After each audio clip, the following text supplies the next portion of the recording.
Today we have Suchitra Ramachandran with us to discuss her newly translated novel, The Daughter of Kumari.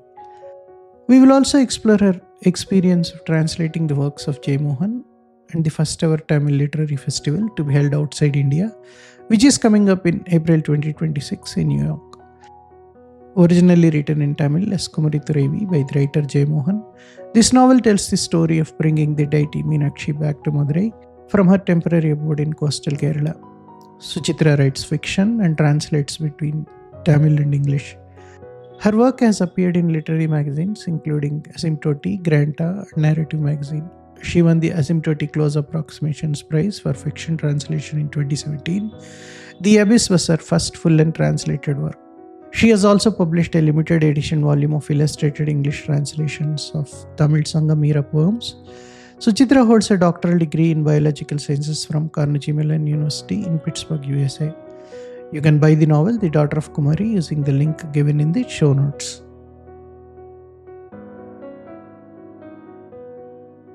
Jeyamohan, he's prolific. He has written a lot in Tamil, but then he embarked upon his long-time dream and his masterwork, which is a retelling of the Mahabharata. And he started that in 2014. And until 2020, the year 2020, he published it continuously on his blog, where he would publish a chapter a day. So he was writing it continuously, basically.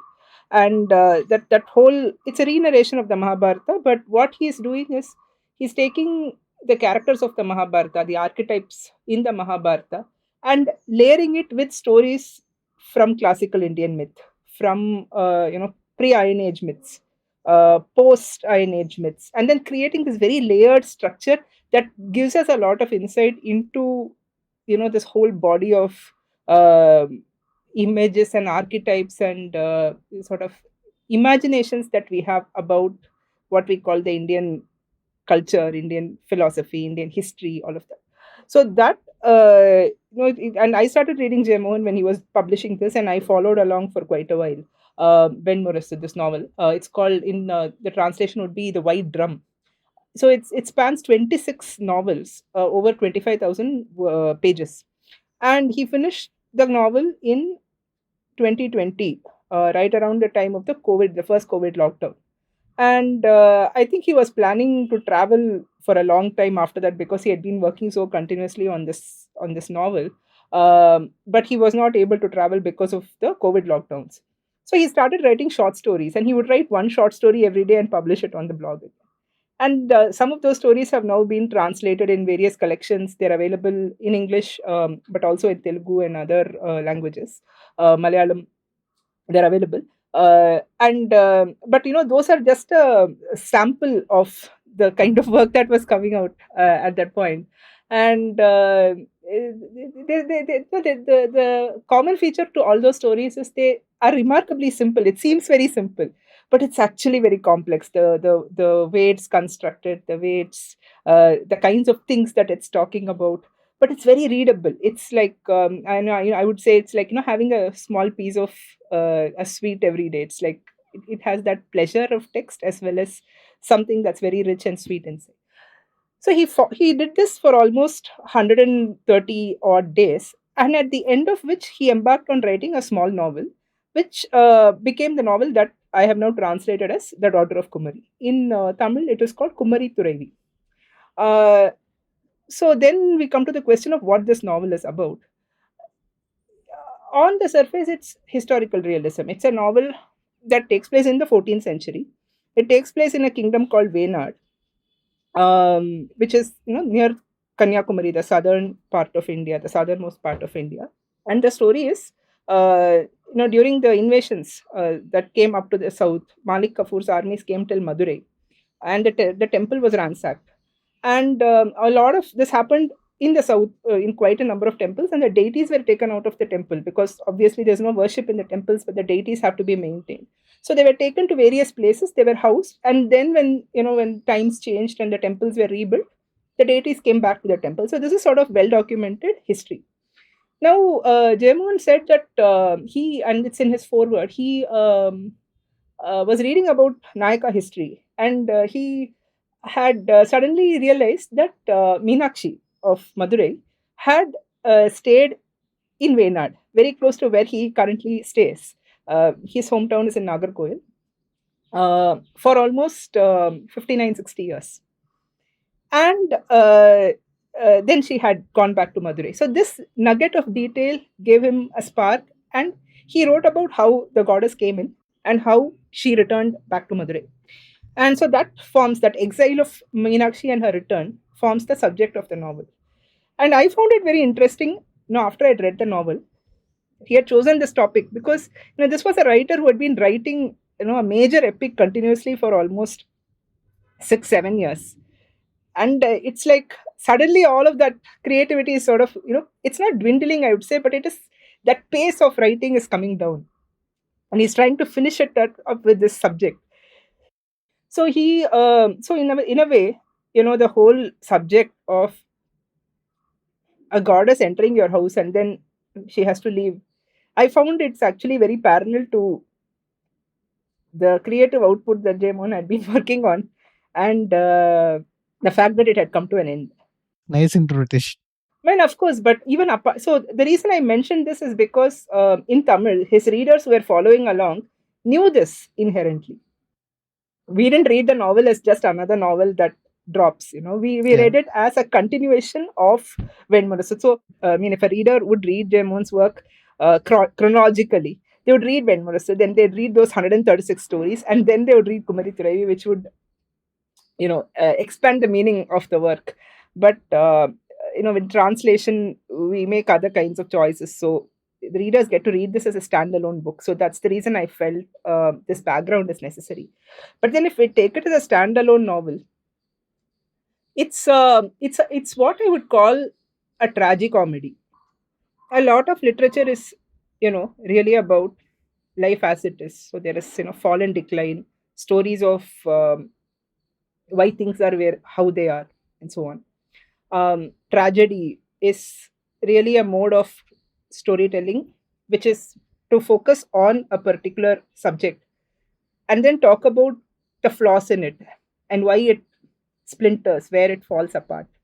It could be because of problems in the society, it could be because of problems with the human psyche, it could be existential problems. But really, it's a story of a fall. But then the comedy, right? What is classically called comedy is a story that has a happy ending. But then there is a certain kind of comedy which is tragicomedy, which combines the elements of a tragedy and a comedy. It shows that life is fragmented, life has problems, there are irreparable ruptures and fractures, but it all comes together. And the point at which it comes together, depending on how the story is told, can be very lofty. And typically, writers tend to write tragedies when they are young and comedies and tragicomedies when they are older. For example, if we take Shakespeare's work chronologically, he wrote his tragedies at a younger age, but his last four plays were all tragicomedies like Pericles or Cymbeline or The Tempest. And some scholars say that works like The Tempest are some of the most mellow and they're really beautiful works that come together so well. They are performed so many times because of how sweet they are and how full of ripeness and wisdom they are. So I would say that the Daughter of Kumari is a work like that, where it occurs, and like I said, it's grounded in historical realism. It takes place at a very sensitive time in Indian history. There's invasion, there's rupture of land, rupture of people. People are migrating. There's loss of values. But the way the story unfolds, it posits a central value by which all these disparate elements come together. And a wedding is such a very very it's full of auspiciousness. It's full of positivity, and that value unites everything. Unites people from various languages, from various cultures, with who are normally warring at odds with each other. So the possibility that this could have happened gives humanity a big hope. So I think that's why a tragic comedy. The tragicomedy as a genre actually has a lot in common with the idea of play. And play is like not just children playing, but performing a play on stage, which goes back to the idea of ritual, of repetition. We are playing something, right? We are creating something together, which has been played before. So with a divine wedding, it's that there is a cosmic wedding that we are all, dimly aware of. We have never seen it. It never happened. But the only way we can see it is if we bring it in front of our eyes and if we stage it. So that staging is happening through the novel. I mean, if I was editing the final proofs of the novel around Christmas time, and near my house there's a church, and I went to just see the nativity scenes and everything, and then I thought, look, this baby Jesus, he's lying there. He's a tiny baby. It's not a real baby, but it's a they have the nativity scene, right? And I see that, and I'm like, every year this baby is born, and then at 30 years he's going to be crucified, and then he will resurrect and he'll come back on Judgment Day. Every year it happens. This is this is crazy. Why are we doing this? But that is the only way. It's like a feast. Every time we have the feast, we are reliving those experiences and we are making it concrete for us, real for us. And that's the only way we are able to experience those feelings. Otherwise, they will just disappear, vaporize, and go away. Right? So that sense of feast, or that sense of no, that it is tragic, because every time this wedding happens, there is the memory of a rupture behind it. There is the memory of a rupture which might still come. But by enacting the play, we are healing it every time. So that is why it is so positive. The ritual is, that's why it is important. I know you are from Madurai. Is that the reason that you have taken up translating Kumari Thuraivi? That personal element was definitely there, because I mean, I personally very much enamored by the place Madurai, because not just because I grew up there, but every city has a certain character, and Madurai has a character which is, I feel, permeated by certain values that the deity represents. Right. Now the temple itself, the way, if I look at the physical temple today, whether I would like to go there every time I go, no, not really, because of certain they have really taken a very beautiful structure and then made it into like a shield, like a Faraday cage. You don't really want. I have been there recently. You have been there, right? Yeah. So that's always the distance between realism and idealism, what we imagine. But when you have an imagination, what Meenakshi means to me is not what is physically there. It is something more. So, but that feeling I have for a lot of other places, even if I was not born there. Kumari, I don't have a direct relationship to Kumari, but I understand that that my imagination has sympathy with that. So that sympathy of imagination, I think, is more important than having a bloodline relation or anything like that. So I'm always intrigued by translator's note or afterward, because translators won't get to say much, maybe in a very subtle way, the way they translate the text.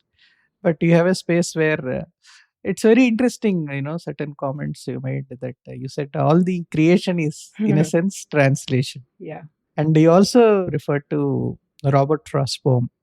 Yeah. The reason I mean, initially when I translated the book, I didn't want to write any words of my own, because I felt this is so self-contained that anything I say is probably, I don't think a reader would be very interested in it, because the work is so self-contained. But then my editor at Juggernaut suggested that I write an afterword. And anyway, it's a norm to thank the people who have helped in the process. So that was something I was thinking of doing. So what I did end up doing was repurpose an essay which I wrote in Tamil, where I had, I was invited as a translator to speak to a few friends. And there I had spoken about the relationship between translation and creativity. And one of the ideas that came to me when I was working on that essay, it actually came from Kumari Thuraivi, the daughter of Kumari, which is that we translate a text. There is an original text. There's some ideal text, and we are trying to make some faithful simulacrum of it. It should do what the original does, and we were just talking about reenacting the feast or reenacting the ritual. The celestial wedding is celestial, it's divine, there's no error in it, it's perfect. We are humans. All we can do is enact it, right?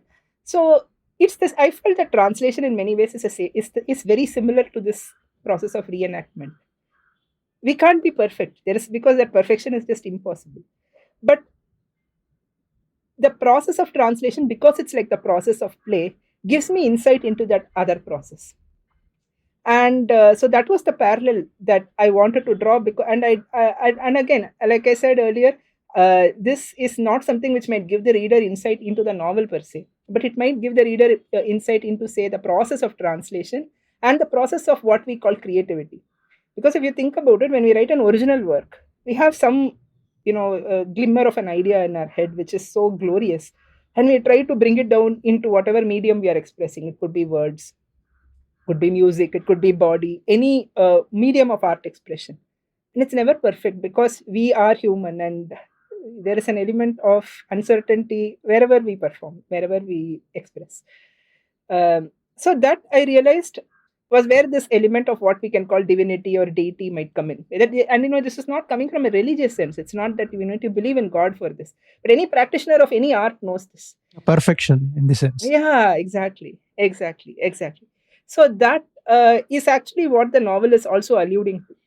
So it's a very meta novel in many ways, and that meta-ness is what I wanted to maybe just put a finger on. That people could then maybe think about it and experience it in their own ways, depending on what their everyday practices are. And about Robert Frost. Robert Frost's poem. This is a poem which, when I was first reading Kumari Thuraivi, the Daughter of Kumari, I had this poem in my mind because it's a poem I have read many times. Nature's first green is gold. Because we see around us, we see the nature around us. It is endowed with great beauty and great depth, and but even all the beauty around us, we there are many shades of beauty. The same landscape in the bright noon, it looks very different. It's more yellow, brown. It's saturated with the light. The same landscape in the early evening, it's different because the light has shifted.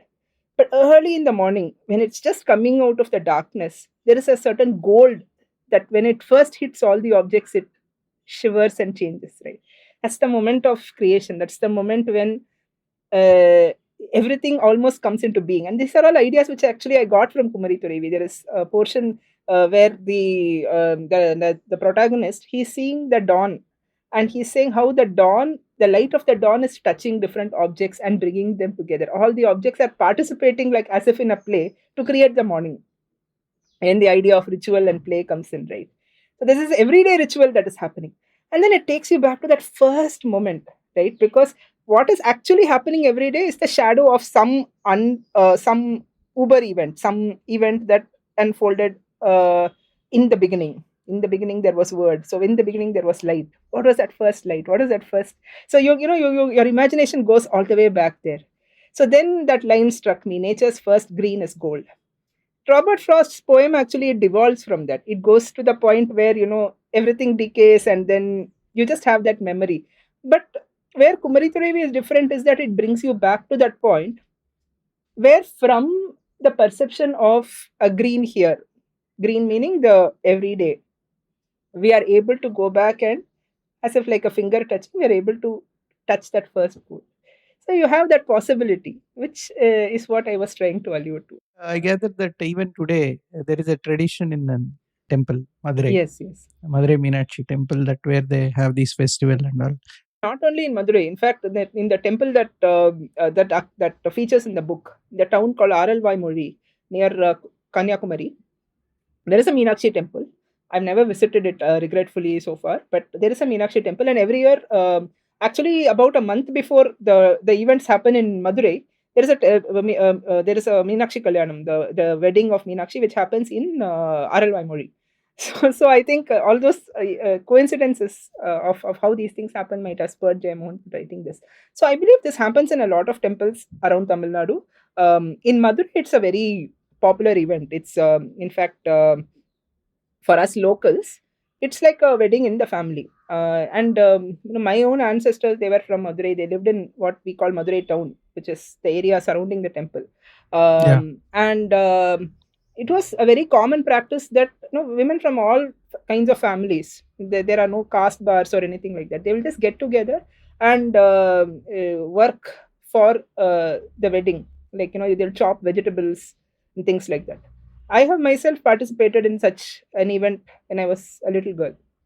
So it takes place in the months of April and May, 2 months, and about 10 days during that time. And it's like any other temple festival. Each of those days you will have different events. The central myth is that Meenakshi was the daughter of Malayadwaja Pandyan, who was a Pandya king in Madurai. And she was born with 3 breasts. And so she was marked out as a warrior, and she was brought up as a warrior princess. Then she conquers almost all the. So this is a very, very feminist princess. She conquers all the countries, and there's no man who's her equal. So she goes to Kailasa, and then she meets Shiva, who she cannot conquer. So she decides to marry him. And the story is that when he glances at her, the 3rd breast vanishes, so becomes all woman. Then he comes down and marries her. So that wedding, and so there was Tirukalyanam, that is the wedding. And there is the Digvijaya, which is when after her victory, she goes around the town. And then there is the wedding. And then after the wedding, there is like a processional, and lots of other stories about around the wedding. Like, even now they will say that there is a place in Madurai which is, it has a little bit of a depression, the way it's physically constructed. So they'll say, oh, this is the place where they put all the food. So that's why Okay. it couldn't bear the weight of that's why there's a depression there and all that.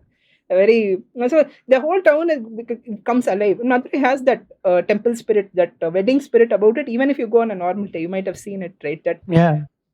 it's very celebratory mood, always very carnivalesque, always full of color and textures.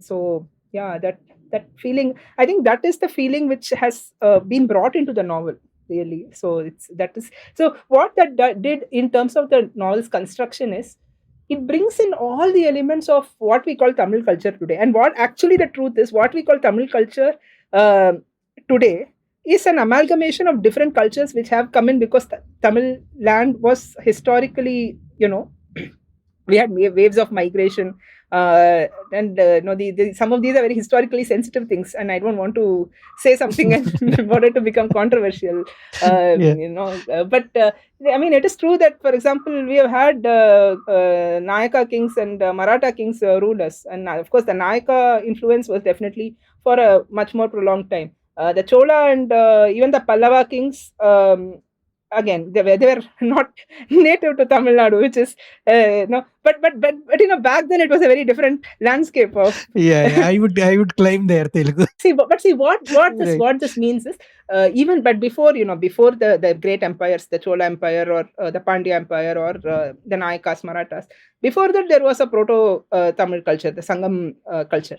So those elements, and then the elements that came in from the Telugu land, from Malayalam, all of those things wove into what we call Tamil culture today, and that weaving is something you can see in the Daughter of Kumari. You can see that in Madurai today, right? So and other cultures too. Like if you take the Chitra Tiruvizha itself, the Islamic community has a role there. If around this the Alagar, Kallalagar, there's a deity called Kallalagar. He's the brother of Meenakshi, who wanted to come to the wedding, but before he came, the wedding took place, so he got angry and he went away. Is the story. So in his cycle of he will come and then he will go back. That's one, and that's enacted. So in that ritual, the Muslims of a certain part of Madurai have a part.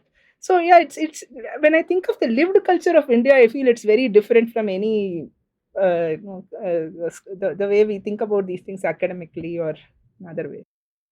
Since you have translated Abyss too, so what do you say then? The parallels between these two, since you have translated both the novels. Hmm.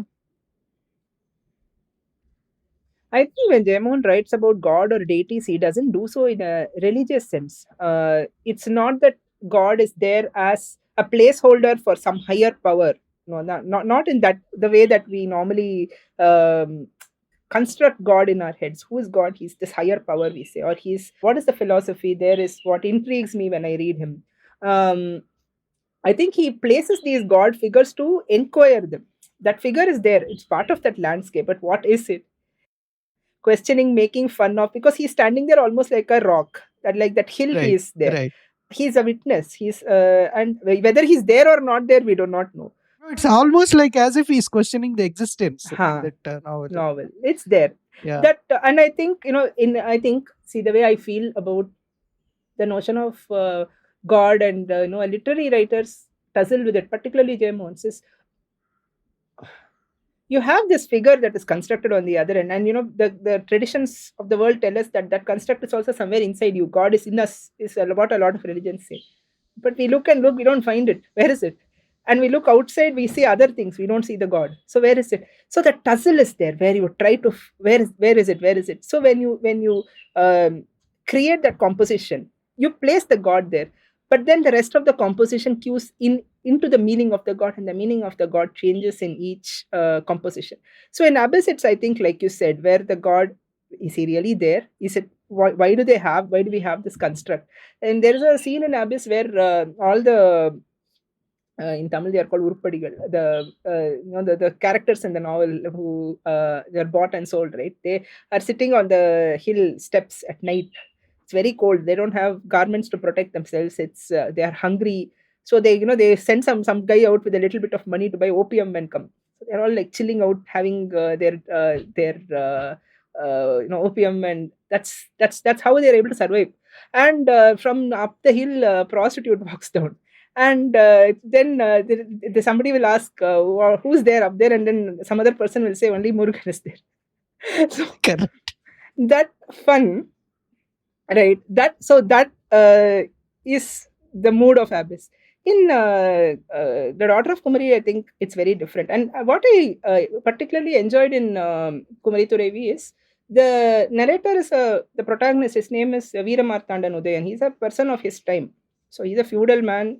His religiosity is, he's as religious as an administrator of that age can be supposed to be. So he's searching, but at the same time, he is seeing both at the same time. He's seeing both the copper idol of the deity, which is the idol which gets married. It's not Meenakshi who's getting married. Ultimately, if you think about it, what the novel is painting is the marriage between one copper idol, which has a feminine figure, and another copper idol, which has a masculine figure. And everything else, it's a play. But he's able to see through that, and to also feel the emotions of a father who is giving the daughter away by almost by proxy. So there, I think the relation to God is very different. It's like, because the deity also comes in through his work. He's trying to make orchestrate this whole cosmic wedding. And he realizes that even there, the God is there holding his hand in one place and guiding. That's a very different. So it's a more mystical and emotional bond. And I think there's a place for both in the canvas. Now, I believe translating Jeyamohan into any other South Indian language, especially the kind of novels that you chose to translate, is slightly easier in translating him into other South Indian languages. But English, because culturally the language and probably the kind of readers that you are targeting at, they are quite different. Right. So, any specific translation challenges you found when you're translating? I think the point to make about translating this into other South Indian languages being easier, or even a North Indian language should be easier compared to English, is very true, because they have a shared cultural Correct. space. But the reason, I choose to translate into English is because that's the only language that I know and I can handle at a level where I can translate into, unfortunately. I wish I knew another language, Indian language like that. But the other thing is, I feel there is something, and I have only translated book length works by Jeyamohan. Other writers I have not translated book length works, but I keep coming back to Jeyamohan's works because I feel there is something in his work which is really universal, which, despite some barriers in not being able to translate every cultural nuance, there is something universal, like this element of tragicomedy that is there in the Daughter of Kumari, for example, or even the emotions of the father having to give a daughter away. right, something precious leaving you, but then you can convert it into a play, you can convert it into something that is enormously magnificent and emotional. That is universal. I don't think it's because it I mean, my interest in the kind of work that not just Jeyamohan, but if I think of European writers, I like Thomas Mann, I like Isaac Denison. They are all writers who touched on archetypes, the archetypes of the European past. Jeyamohan touches on the archetypes of the Indian past. What it does is it reveals a layer of forms that is almost proto language, almost proto culture, right? Because there I don't have to say that I come from this root or this place, but the rootedness is important because what they're not all these three writers whom I personally consider my masters, what they do is they take those protoforms, but they instantiate it in the lived culture of their where they live, and it shows the diversity of human forms and the diversity of human actions, how we can react, what is how vast our moral imagination can be. So that is where I feel that translating into English matters, because there at this level, even with even if all the cultural nuances are not able to be captured in English, the underlying structure is, and that at that level, I think there is a possibility for a sharing between world languages too. So that's why I translate into English. When you consider challenges, I mean, I did translate with this thought in mind that it's a text. When I translate it, it has to make sense to any reader. It can be a reader who's from Tamil Nadu who doesn't read in Tamil.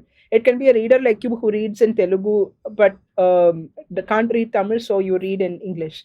Or it can be a reader who is totally outside the culture.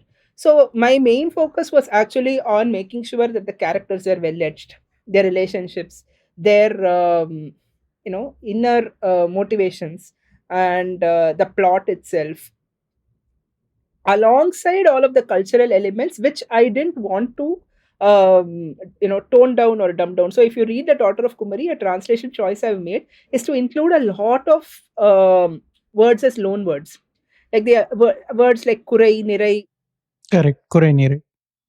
But you glossed them perfectly. Exactly. So that is really the plan.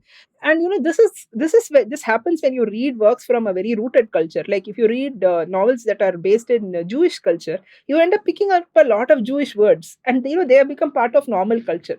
And I feel that is because of how ancient Hebrew is as a language.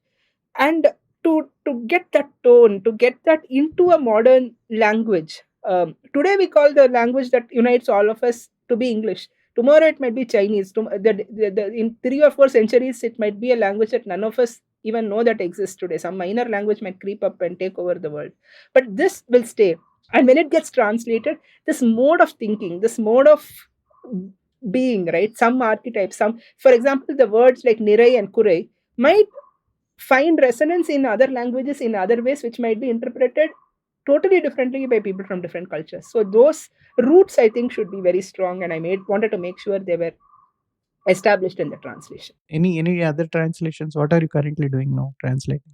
I told you that I was working on this novel called Kavyam, and I sent you some chapters. Yeah. I have to finish that translation. I finish it in the sense I've done one draft, but I have to edit it and send it out. Oh, you finished one draft. Finished a draft.